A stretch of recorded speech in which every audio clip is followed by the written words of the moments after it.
जैसा कि मैं देख सकती हूँ आप लोगों में ज़्यादातर टीनेजर्स हैं, तो मेरा कंसर्न ज़्यादातर आप लोगों से रिलेटेड प्रॉब्लम से ही रहेगा। ज़्यादातर जो हमसे बड़े हैं, हमारे एज से बड़े या फिर मिडिल एज में जो लोग हैं, वो लोग इतने टेक्नोलॉजी फ्रेंडली नहीं होते हैं। आप लोगों के ऊपर ये रिस्पॉन्सिबिलिटी है कि उनको आप टेक्नोलॉजी फ्रेंडली बनाएं, प्लस उनको अलर्ट रखना भी सिखाएं। जो भी हम लोग आपको यहाँ पे ये बातें बता रहे हैं, वो खुद तक आप लोग सीमित ना रखें, बल्कि सबको, घर में जो भी लोग हैं आपके, उनको जानकारी दें कि ऐसे ऐसे टाइप से भी साइबर फ्रॉड्स होता है। आप अलर्ट रहेंगे तो ही ये क्राइम रेट्स घटेंगे, अदरवाइज कुछ नहीं हो सकता है। ये इकलौता ऐसा क्राइम है जो सिर्फ अलर्टनेस से एकदम रिड्यूस हो सकता है। ठीक है, तो मैं कुछ ट्रेडिंग के बारे में बताती हूँ आप लोगों को कि ट्रेडिंग में आप कैसे पहचानेंगे कि कौन सा ऑथेंटिक साइट्स है, कौन सा फ्रॉड साइट्स है। ऑथेंटिक ये होता है कि आप डायरेक्ट आप प्ले स्टोर से या कोई से भी रजिस्टर्ड अगर कोई ऐप है उस पर आप पैसे इन्वेस्ट करते हैं। और फ्रॉड का ये पहचान है कि वो आपको ही कांटेक्ट करेगा पहले, या तो एड्स के थ्रू या डिफरेंट ऐप के एड्स के, जैसे कि व्हाट्सएप ग्रुप में वो आपको जोड़ेगा या टेलीग्राम ग्रुप में जोड़ेगा। तो पहला अगर आपको ये लगे कि मुझे ग्रुप में जोड़ा जा रहा है, अलर्ट हो जाएगा। यहाँ आप नहीं जा रहे हो, फ्रॉड आपके पास आ रहा है। ज़्यादातर चांसेस है, 99.9% चांसेस है कि वो फ्रॉड ग्रुप है और आपके साथ फ्रॉड होगा। सिर्फ ट्रेडिंग के नाम पे ही नहीं, वो रिव्यू कराने के नाम पे भी आपसे पैसे आपको देते हैं, पे करते हैं स्टार्टिंग में कि आपको यूट्यूब का ये चैनल पे रिव्यू करना है, ये साइट्स है गूगल मैप पे, इसको आपको रेटिंग देना है, फिर इससे आपको हम कुछ पैसे सेंड करेंगे। शुरू शुरू में वो आपको मिनिमम प्रॉफिट देंगे, बिल्कुल नेग्लिजिबल, 200, 500, 1000 ऐसे टाइप से। लेकिन फिर जैसे जैसे आप रेटिंग्स देंगे, पैसे देंगे, फिर आपको बोलेंगे कि आपको एक स्टेज हम फर्दर लेके जा रहे हैं, इसके लिए आपको कुछ इन्वेस्टमेंट करना होगा। ये आप इन्वेस्टमेंट करिएगा तो जैसे हमने आपको पहले प्रॉफिट दिया है, अब हम आपको बहुत ज़्यादा प्रॉफिट देंगे। आप 1000 इन्वेस्ट करिएगा, 5000 देंगे, 5000 इन्वेस्ट करिएगा, 10,000 देंगे। तो इसमें क्या है, वो शुरू में आपको लालच में डालते हैं इनिशियल प्रॉफिट देके, फिर जब आप एक बिग अमाउंट इन्वेस्ट करते हैं फिर आप उसको विड्रॉ नहीं कर पाइएगा, तभी आपके साथ साइबर फ्रॉड हो जाएगा। इसीलिए हमेशा ये चीज़ ध्यान रखें कि अगर कोई खुद आपसे कांटेक्ट करके आपको किसी ग्रुप में जोड़ रहा है तो वो ना हो ये साइबर फ्रॉड। प्लस इसका कुछ ऑथेंटिसिटी ये भी होता है, मतलब उसको आप ट्रैक इस तरह कर सकते हैं कि जो बहुत ही फेमस ट्रेडिंग प्लेटफॉर्म्स हैं, जो ऑथेंटिक है, रियली ऑथेंटिक है, उसका ये एग्जैक्ट डुप्लीकेट होता है। या तो नेम में थोड़ा सा चेंजिंग हो जाएगा, या तो कुछ एक आध स्पेलिंग गलत होगा, ऐसे भी आप ट्रैक कर सकते हैं। सेकेंड है ऑनलाइन गेमिंग। ऑनलाइन गेमिंग के थ्रू भी साइबर फ्रॉड हो रहा है। ठीक है, आपको इसमें भी सेम प्रोसेस है, आपको कुछ पैसे इन्वेस्ट करने के लिए बोलेगा, या बोलेगा इस स्टेज को क्लियर करने में फिर आपको इतना मिलेगा, इतना मिलेगा। डायरेक्ट पैसे ना मंगा के वो थर्ड पार्टी को आपको पैसे सेंड करवाएगा। तो बस अलर्ट रहिए। मुझे नहीं लगता कि मुझे इतना मतलब डीपली बताने की ज़रूरत है, आप लोग बहुत स्मार्ट हैं, तो just use your common sense कि जब भी हल्का सा मतलब लगे ना सस्पिशियस टाइप का, स्टॉप हो जाइए, उस पर आगे फर्दर आपको बढ़ना ही नहीं है। ठीक है, और फिर एक हनी ट्रैपिंग के बारे में आप लोग जानते हैं।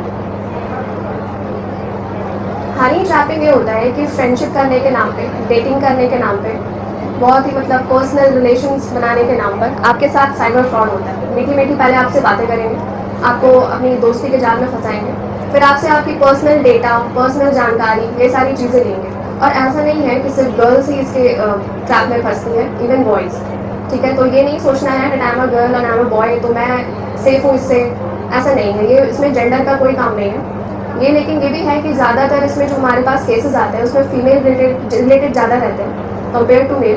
बट मॉर्फिंग में ऐसा नहीं है कि ये सिर्फ फीमेल का ही आता है। जैसे ही आप अपनी पर्सनल जानकारी ऑनलाइन शेयर करेंगे, पर्सनल जानकारी ऐसा नहीं है कुछ आप डीप दे रहे हैं, जस्ट आपका फेस का पिक हो, या फिर आपका कोई पिक हो, या फिर आपका आधार कार्ड का कोई डिटेल हो, कुछ भी, कोई भी जानकारी, एक चीज़ हमेशा नोट डाउन करिए, कोई भी जानकारी आपको ऑनलाइन नहीं देनी है, अपनी जानकारी अपने पास रखनी है। इवन स्ट्रेंजर्स के साथ अपनी डीपी भी शेयर मत करिए, क्योंकि वो क्या करेगा कि आपकी डीपी को एडिट करेगा, मॉर्फ करेगा, वल्गर बना के फिर आपको ही सेंड करेगा, फिर आपको ब्लैकमेल करना शुरू कर देगा कि आप या तो मुझे इतने पैसे दो, नहीं तो मैं इसको बहुत इंटरनेट पे वायरल कर दूंगा।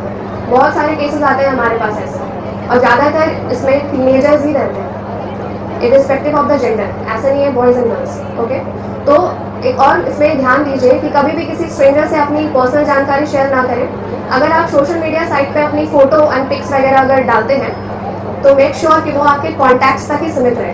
अगर व्हाट्सएप पे आप डीपी लगाते हैं तो उसको हमेशा उसकी जो प्राइवेसी सेटिंग्स है वो हमेशा माई कॉन्टैक्ट्स पे रखें, नॉट एवरीवन पे रखेंगे तो आपका फ़ोन नंबर जिसके पास भी है उसके पास आपका डीपी चला जाएगा, फिर उसको मॉर्फ करके वो आपको ब्लैकमेल करेगा।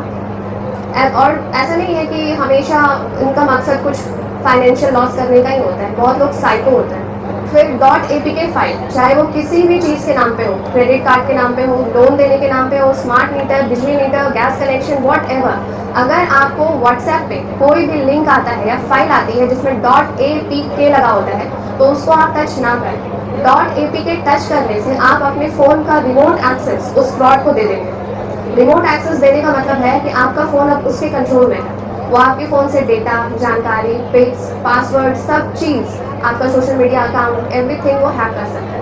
इसलिए .apk फाइल डाउनलोड नहीं करना है। कुछ बहुत ही कॉमन लिंक्स आपने सुने होंगे, एनीडेस्क, एवलडेस्क, टीम व्यूअर, ये सारे भी रिमोट एक्सेस ऐप्स हैं। इनको कभी भी किसी भी बहाने से कुछ भी हो जाए डाउनलोड नहीं करना है। वो बहाना मतलब मॉडल सेम ही होता है, बट उसका बहाना डिफरेंट होता है। कभी इस चीज़ के नाम पे, कभी लोन देने के नाम पे, कुछ उसका मकसद होता है कि किसी तरह आप .apk फाइल डाउनलोड कर लें, वो आपको नहीं करनी है। एक और बात मैं बोलना चाहूँगी, ये समझ लीजिए कि एक आपका हथियार हो गया कि आप कैसे अपने आप को प्रोटेक्ट करेंगे। शॉर्टकट मत लीजिए किसी भी चीज़ का। आजकल लाइफ बहुत हेजल हो गई है, बहुत एकदम लोग हसल में लगे रहते हैं, टाइम नहीं है, बैंक जाना है, अरे फ़ोन से कर लेते हैं, यहीं से हो जाएगा। शॉर्टकट पे मत रहिए। अगर ये वरदान है तो बहुत बड़ा श्राप भी है। लोन लेना है, बैंक जाइए। क्रेडिट कार्ड एक्टिव करना है, डीएक्टिव करना है, बैंक जाइए। बिजली बिल पे करना है, ऑफिस जाइए, संबंधित ऑफिस जाइए। शॉर्टकट मत लीजिए किसी भी चीज़ को। 5 मिनट बचाने के चक्कर में आप अपने लाइफ का बहुत कीमती टाइम इसमें खो लेंगे। टाइम, पैसा, मेंटल प्रेशर, हरासमेंट, बहुत कुछ हो सकता है। शॉर्टकट्स मत लीजिए, ठीक है।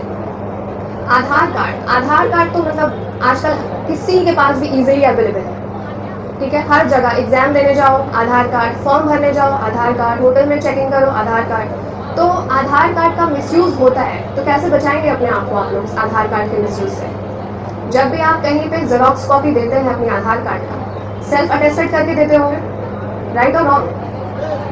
सेल्फ अटेस्टेड ऐसा करिए कि आपका फोटो जो उसमें लगा हुआ है उस पर साइन करके अपना नाम सेल्फ अटेस्टेड करके दीजिए, ताकि आपका जो फोटो है उसका कोई मिसयूज ना करे। फोटो पे साइन कर दीजिए, वहीं पे क्रॉस करके डायगनली। दूसरा, आधार कार्ड को मास्क यूज करिए। मास्क आधार कार्ड वो होता है जिसमें आपके सारे नंबर्स विजिबल नहीं होते हैं, सिर्फ लास्ट के 4 डिजिट होते हैं। और अपने जो आधार में बायोमेट्रिक्स होते हैं, आधार कार्ड से आपका बायोमेट्रिक्स लिंक रहता है, चाहे वो आपकी आईज की आईडीज का इंप्रेशन हो, आपका फिंगरप्रिंट्स हो, सारा चीज़ उसमें लिंक रहता है। तो क्या करें, अगर आपका आधार कार्ड या फिर उसका वो जो एक्सेस होता है वो दूसरे तक पहुंच जाए, तो सारा चीज़, account, Gmail, everything is linked with Aadhaar card. तो हमेशा मास्क आधार कार्ड और बायोमेट्रिक जिस आधार कार्ड का लॉक हो वो आधार कार्ड यूज़ करें। बायोमेट्रिक्स को लॉक और अनलॉक करना बहुत ईजी है। एक ऐप है एम आधार ऐप, वो आपको, ये गवर्नमेंट रिकॉग्नाइज्ड ऐप है उसको, या फिर एक ऐप है, सॉरी एक साइट है www.uaidai.gov.in। इन दोनों ऐप्स एंड वेबसाइट की हेल्प से आप अपना आधार कार्ड के बायोमेट्रिक्स को लॉक कर सकते हैं। जब जरूरत ना हो उसको लॉक करें। इसमें आप जाएं, अपना फ़ोन नंबर से लॉगिन करें और फिर अपने आधार कार्ड के बायोमेट्रिक्स को लॉक करें। लेकिन मेक श्योर जब आप एग्जाम देने जाते हैं तो अनलॉक करके जाएं। जब जरूरत ना हो लॉक कर दें, विद इन 2 मिनट्स हो जाता है, कोई बहुत रॉकेट साइंस नहीं, ठीक है। फिर शॉपिंग, वेबसाइट्स, जॉब, हॉलीडेज, इन सब के लिए भी अगर कोई ऐड आता है तो प्लीज़ उस ऐड पे ध्यान ना दें। जो भी ऑथेंटिक तरीका होता है वैसे ही सर्च करें। ऐड अगर आ रहा है, ऐड पे तो भरोसा ही मत करें। किसी भी सोशल नेटवर्क साइट पे अगर एड्स आता है एकदम उसको इग्नोर मारें, ठीक है। अगर बुक करना है हॉलीडे पैकेज, घूमने जाना है, go to the authentic site और बुक करें। और जॉब और बहुत सारी चीज़ों से लालच देते हैं आपको, पार्ट टाइम जॉब्स और लोन लेने के नाम पे। लोन लेने के नाम पे भी होता है कि ये इस तरह से आप पहचान सकते हैं इसको कि बैंक जो है वो आपको बिग अमाउंट का लोन देती है, बट स्मॉल अमाउंट का लोन जो है आपको 2000, 5000, 10,000 के आपको ऐड के थ्रू ही देने का लोग वादा करते हैं। और आप एक बार ये लोन ले लेंगे ना, फिर वो आप कितना भी उसको इंटरेस्ट पे करें, यहाँ तक कि अगर आप उसको प्रिंसिपल भी रिटर्न कर दे रहे हैं तो भी आपका सिविल स्कोर में दिखाएगा कि आपने लोन पे ही नहीं किया है। अगर आप अपनी पूरी प्रॉपर्टी भी उसको लिख देंगे तो भी वो आपका लोन अनपेड ही दिखाएगा, क्योंकि आप साइबर फ्रॉड के चंगुल में फंसे। वो पे नहीं होगा, वो एक फेक वेबसाइट होता है। तो पहला ये है कि वो बहुत स्मॉल अमाउंट का लोन देने के लिए आपको तैयार रहेगा और लोग इसी लालच में ले लेते हैं कि ठीक है लेके देखते हैं क्या होता है, स्मॉल अमाउंट तो है, ले लेंगे फिर बाद में पे कर देंगे। लेकिन नहीं, वो कभी पे नहीं होगा और इससे आपका सिविल स्कोर भी खराब होगा। तो बैंक में आपको, जब आपको सही में ज़रूरत होगी लोन की, तो आपको लोन नहीं मिलेगा। इसीलिए ऐसे लोन से बचें। और अगर बाय मिस्टेक अगर आपसे ये लोन ले लिया गया है तो साइबर कंप्लेन करें और बैंक जाके अपना सिविल स्कोर चेक करें कि वो पेड दिखा रहा है या अनपेड। फिर पिक मॉर्फिंग होती है, जैसे कि आप सोशल मीडिया साइट्स पे अपना पर्सनल फ़ोटोज़ या फिर कोई भी अगर आपके साथ ऐसा कुछ कर रहा है, आपको ब्लैकमेल कर रहा है या एक्सटॉर्शन करने की कोशिश कर रहा है, तो डरे नहीं, ठीक है। जितना आप डरेंगे उतना ज़्यादा वो आपको तंग करेगा, चाहे वो नोन आदमी हो या अननोन हो, गर्ल हो या बॉय हो। अगर आपका कोई रिलेटिव या कोई फ्रेंड भी अगर आपको आपके पिक को लेकर ब्लैकमेल करने की कोशिश कर रहा है या हरास कर रहा है, तो साइबर कंप्लेन नंबर 1930 पर कंप्लेन करें। इसका एक पोर्टल भी है www.cybercrime.gov.in। इस पर लॉगिन करें और अपनी प्रॉब्लम बताएं। अगर आपको कोई मेंटल हेल्थ की ज़रूरत है, कुछ अगर आपको काउंसलिंग की ज़रूरत है, तो भी आप 1930 पर कॉल कर सकते हैं। वहाँ पे हमारे ऑपरेटर्स हमेशा बैठे रहते हैं। आपको किसी भी तरह का अगर कोई हेल्प चाहिए तो वो आपको अवेलेबल होगा। एट लास्ट मैं इन सब के अलावा ये बोलना चाहूँगी कि आप सभी लोग यूट्यूब यूज़ करते हैं, सोशल मीडिया साइट्स यूज़ करते हैं। कुछ को तो आप पसंद करते होंगे, कुछ को आप पसंद नहीं करते हैं। पसंद करते हैं तो बिल्कुल आप बहुत अप्रिशिएटिव कमेंट डालिए, लेकिन अगर पसंद नहीं करते हैं तो उनको ट्रोल मत करिए। ऐसा कोई भी कमेंट या एब्यूसिव लैंग्वेज यूज़ ना करें उसके वेब पेज या सेक्शन या चैनल में जाके, जो आपको मुसीबत में डाल दे। ज़्यादा यंग माइंड्स यही करते हैं कि मैं कर देता हूँ मैसेज, लिख देता हूँ गाली, कौन देखने जा रहा है। बट नहीं, आप साइबर क्राइम पुलिस के नज़र में हैं। एक छोटा सा मिस्टेक करके अपना भविष्य खराब ना करें। आपके लिए जो छोटा चीज़ है कि कौन देख रहा है, वी आर वॉचिंग, तो इसीलिए ये गलत चीज़ ना करें। कभी भी किसी को ऑनलाइन ट्रोल ना करें, चाहे वो अगर आपको नहीं पसंद आ रहा है, एक मॉरल वैल्यू रखिए, नहीं पसंद आ रहा है डिसलाइक कर दीजिए। गलत कमेंट्स वगैरह ऑनलाइन पोर्टल पर ना करें, अपना भविष्य खराब ना करें। That's all the best to all of you. Thank you.